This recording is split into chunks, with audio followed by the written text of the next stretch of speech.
Spiritual pride disposes one to speak much of the faults of others, and do it with bitterness or with levity and an air of contempt. Pure Christian humility rather disposes a person to be silent about them, or to speak of them with grief and pity. Spiritual pride is very apt to suspect others.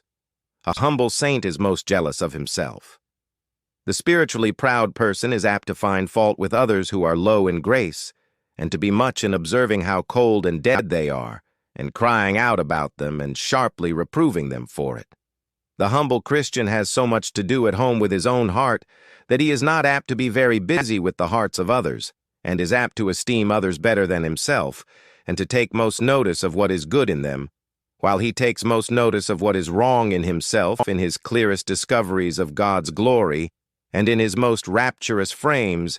He is most overwhelmed with a sense of his own vileness and feels the deepest self-abasement.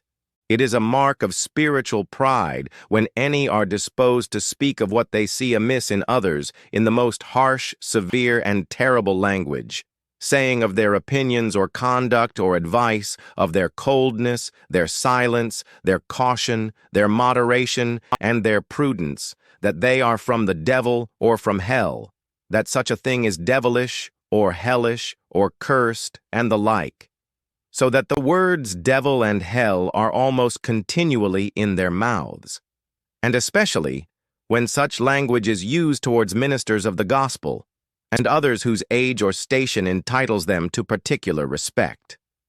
Humility leads the Christian to treat others who are in fault with meekness and gentleness, as Christ did his disciples, and particularly Peter, when he had shamefully denied him. Spiritual pride disposes to affect singularity in manner and appearance, for the purpose of attracting observation. Humility disposes the Christian to avoid everything which is likely to draw upon himself the observation of others, and to be singular only where he cannot be otherwise without the neglect of a plain and positive duty. Spiritual pride commonly occasions a certain stiffness and inflexibility in persons, in their own judgment and their own ways. Humility inclines to a yielding, pliable disposition.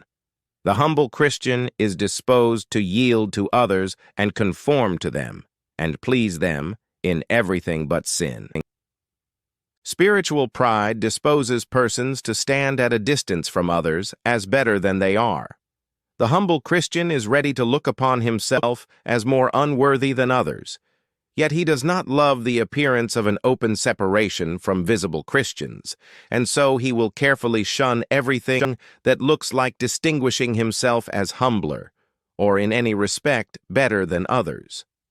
The eminently humble Christian is clothed with lowliness, mildness, meekness, gentleness of spirit and behavior, and with a soft, sweet, condescending, winning air and deportment.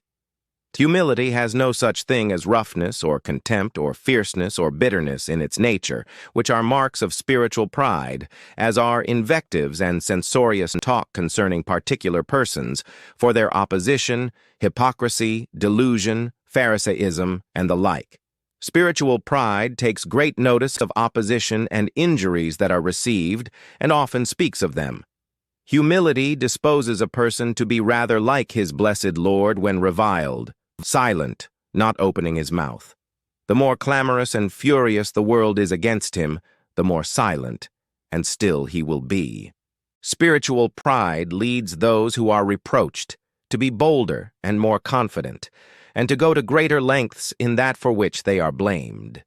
Humility leads us to make use of the reproaches of enemies as an occasion for serious self-examination. Spiritual pride leads to a certain unsuitable and self-confident boldness before God and man. Humility leads to the opposite. Assuming is a mark of spiritual pride, putting on the airs of a master to whom it belongs to dictate. Humility leads the Christian to take the place of a learner, to be swift to hear, slow to speak. The eminently humble Christian wants help from everybody, whereas the one who is spiritually proud thinks everybody wants his help. Christian humility, under a sense of others' misery, entreats and beseeches. Spiritual pride affects to command and warn with authority. If young ministers had great humility, it would especially dispose them to treat aged ministers with respect and reverence, as their fathers, notwithstanding that a sovereign God may have given them greater success than their fathers have had. It is a mark of spiritual pride to refuse to enter into discourse or reasoning with those who are considered carnal men when they make objections and inquiries. Humility would lead ministers to condescend to carnal men, as Christ has condescended to us, to bear with our unteachableness and stupidity, and still follow us with instructions, line upon line, precept upon precept, saying, "Come, let us reason together."